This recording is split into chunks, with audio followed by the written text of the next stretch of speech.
Halo saudara-saudara yang terkasih di dalam Yesus Kristus, puji Tuhan, kita jumpa lagi dalam renungan Jumat Teduh. Hari ini kita mau merenungkan sebagian pengajaran dari firman Tuhan yang diambil dari kisah Simon Petrus saat menangkap ikan di Lukas 5 ayat 1 sampai 11 dan kisah orang Gerasa di Lukas 8 ayat 26 sampai 39. Silakan dipersiapkan ya Alkitabnya. Sebelumnya, mari kita berdoa. Bapa yang bertata di dalam kerajaan surga, terpujilah Engkau ya Tuhan. Pada hari ini kami bersyukur Tuhan berikan kesempatan untuk kami merenungkan sebagian dari firman Tuhan. Kiranya Tuhan membuka mata hati dan pikiran kami, menerangi kami dengan Roh Kudus-Mu sehingga kami mengerti dan memahami apa yang Tuhan sedang ingin ajarkan dan Tuhan ingin supaya kami lakukan di dalam kehidupan kami hari ini dan hari-hari selanjutnya. Di dalam nama Tuhan Yesus kami sudah terbuka dan siap menerima firman-Mu. Haleluya, amin. Baik saudara-saudara, saudara-saudara sudah hafal ya dengan kisah-kisah yang ada di dalam Lukas 5 ayat 1 sampai 11 dan kisah orang Gerasa di Lukas 8 ayat 26 sampai 39. Jadi kita akan fokus pada beberapa ayat saja dan ayat-ayat lain bisa dibaca ulang oleh saudara-saudara sekalian. Ada hal yang menarik dari kisah saat Petrus ditolong Tuhan Yesus pertama kali, yaitu respon Simon Petrus yang ditolong Tuhan Yesus sesaat setelah mendapatkan banyak ikan dengan mengatakan, "Tuhan, pergilah daripadaku, karena aku ini orang yang berdosa." Kita bisa baca di Lukas 5 ayat 8. Nah, rasanya aneh ya. Kok Petrus merespon seperti itu? "Tuhan, pergilah daripadaku, karena aku ini orang berdosa." Mengapa Petrus merespon seperti itu? Bukankah seharusnya dia mengucapkan terima kasih ya Tuhan, Engkau sudah menolong kami, dan harusnya dia memuliakan Tuhan Yesus atas pertolongannya tersebut. Kelihatannya Petrus dan kawan-kawan nelayannya sebenarnya sudah lama mengamati siapa itu Yesus. Seperti kebanyakan orang lainnya, bisa jadi Petrus dan teman-temannya itu sudah mendengar kabar tentang Yesus yang adalah Mesias yang mereka tunggu-tunggu itu, di mana berita tentang Mesias tersebut sebenarnya sudah tersebar di masyarakat pada saat itu, yaitu sejak Simeon, ya kita ingat, yang bertemu dengan Yesus saat masih kecil di bait Allah di Yerusalem. Kita bisa baca di Lukas 2 ayat 25 sampai 34. Namun Petrus masih ragu-ragu, benar nggak ya Yesus itu Mesias yang mereka nanti-nantikan? Bisa jadi Petrus dan kawan-kawan juga sudah mendengar tentang seruan Yesus yang memberitakan tentang kerajaan Allah sudah dekat, maka bertobatlah. Seperti yang dinyatakan dalam Matius 4 ayat 17. Nah, kondisi di mana Petrus masih ragu tentang Yesus adalah Mesias itu digambarkan dari respon Petrus saat Tuhan Yesus berkata kepada Simon Petrus, "Bertolaklah ke tempat yang dalam dan tebarkanlah jalamu untuk menangkap ikan." Bisa dibaca di Lukas 5 ayat 4. Dan apa respon Simon? Simon menjawab, "Guru, telah sepanjang malam kami bekerja keras dan kami tidak menangkap apa-apa. Tetapi karena Engkau menyuruhnya, aku akan menebarkan jala juga."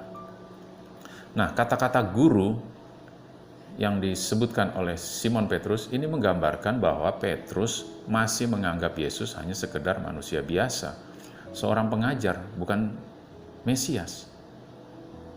Namun, ketika dia dan kawan-kawan mengalami mujizat, mendapatkan ikan dalam jumlah besar, padahal sepanjang malam sebelumnya mereka sudah kerja keras tapi hasilnya nihil, maka terbukalah mata hati Petrus dan mengakui bahwa Yesus adalah Mesias dan bahwa Yesus adalah Tuhan, sehingga ia merespon seperti di ayat 8, "Tuhan, pergilah daripadaku, karena aku ini orang berdosa." Ya, Petrus merasa berdosa karena selama ini dia meragukan Tuhan Yesus, tidak percaya bahwa Yesus adalah Tuhan, bahwa Yesus adalah Mesias itu.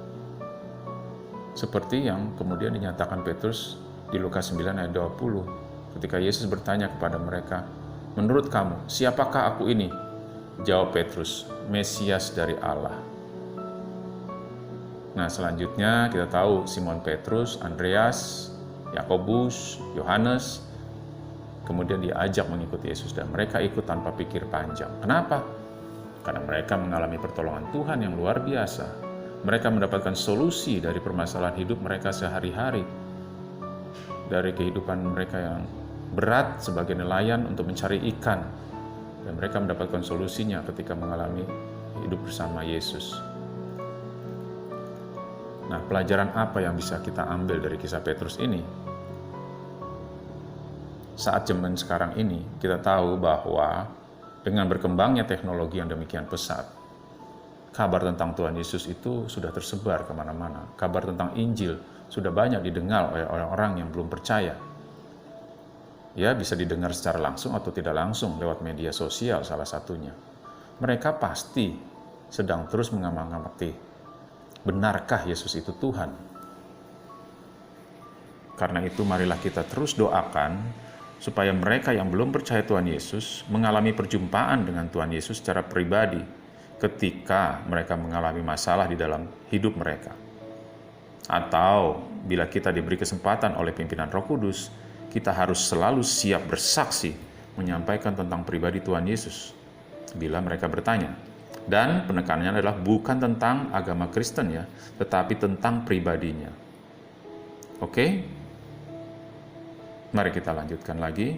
Di dalam pelayanan Yesus, suatu kali Yesus dan murid-muridnya pergi naik perahu ke tanah orang Gerasa di seberang Galilea. Kita bisa baca dari Lukas 8 ayat 26. Kita ingat ya, ada seorang laki-laki yang ditolong Tuhan Yesus dengan cara dilepaskan dari belenggu roh jahat legion. Ya, legion itu dirasuki banyak setan-setan dan dia sudah lama tidak berpakaian dan ditinggalnya di pekuburan. Tentu ini suatu keadaan yang sangat tidak menyenangkan, penderitaan yang cukup berat buat orang tersebut karena dikucilkan dari keluarganya, dihina mungkin, dikucilkan dari seluruh orang-orang sekampungnya. Dan itu tentu saja menyakitkan buat dirinya. Namun, ketika dia minta ikut Yesus, setelah ditolong oleh Tuhan Yesus, dilepaskan dari legion itu, dia tidak diizinkan oleh Tuhan Yesus untuk ikut. Malahan, dia disuruh pulang ke rumahnya kepada orang-orang sekampungnya dan diperintahkan oleh Tuhan Yesus hanya untuk menceritakan segala sesuatu yang telah diperbuat Tuhan kepadanya dan bagaimana Tuhan telah mengasihi dirinya. Orang Gerasa ini sudah menjadi manusia baru. Perilakunya sudah berubah, tampak dalamnya juga sudah berubah, tampak luarnya juga berubah pastinya. Nah, tolong diingat ya, saudara-saudara sekalian, tanah orang Gerasa ini adalah tanah orang non-Yahudi. Kenapa? Karena di situ banyak ternak babi. Sementara kan orang Yahudi memperlakukan babi itu haram.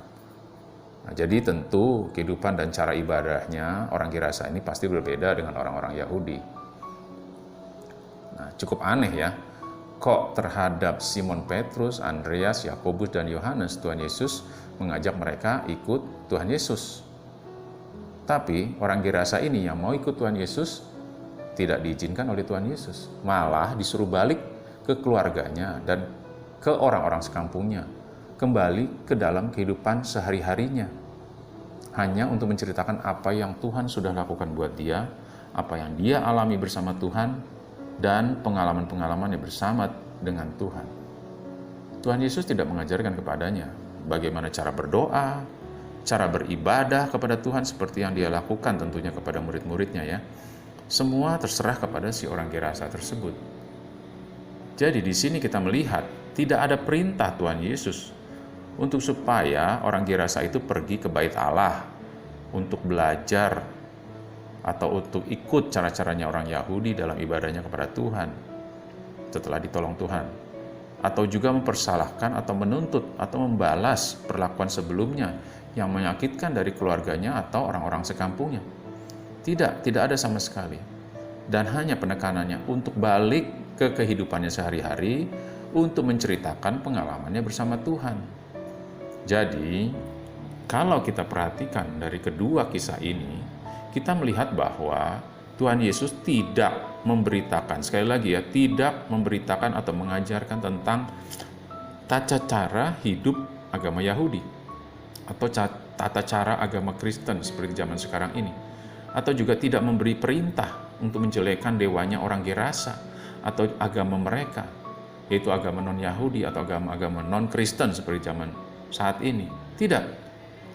Tetapi Tuhan Yesus hanya mengajarkan dan memberitakan atau menunjukkan siapa dirinya, bagaimana pribadinya, menunjukkan kuasanya dan kasihnya kepada manusia, dan bagaimana dia membuat orang berubah menjadi manusia baru dalam sifat dan perilaku.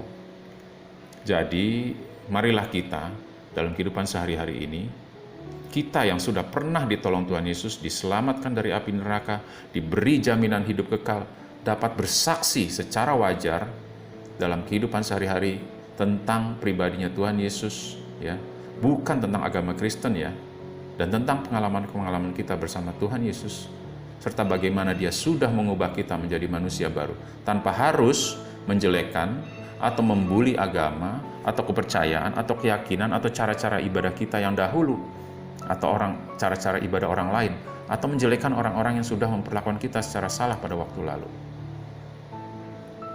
Pengalaman Muhammad KC yang lagi trendy ya di sosmed terkait tuduhan menistakan agama Islam jadi pelajaran buat kita semua. Hukum tabur tuai tetap berlaku karena Tuhan adalah adil. Namun demikian, kita percaya bahwa Allah turut bekerja dalam segala sesuatu untuk mendatangkan kebaikan bagi orang-orang yang mengasihi Dia, bagi orang seperti Muhammad KC. Mari kita doakan Muhammad KC dapat melewati dengan baik proses-proses dalam mengikuti Tuhan Yesus. Kiranya renungan ini bermanfaat buat kita semua. Tuhan Yesus memberkati. Shalom.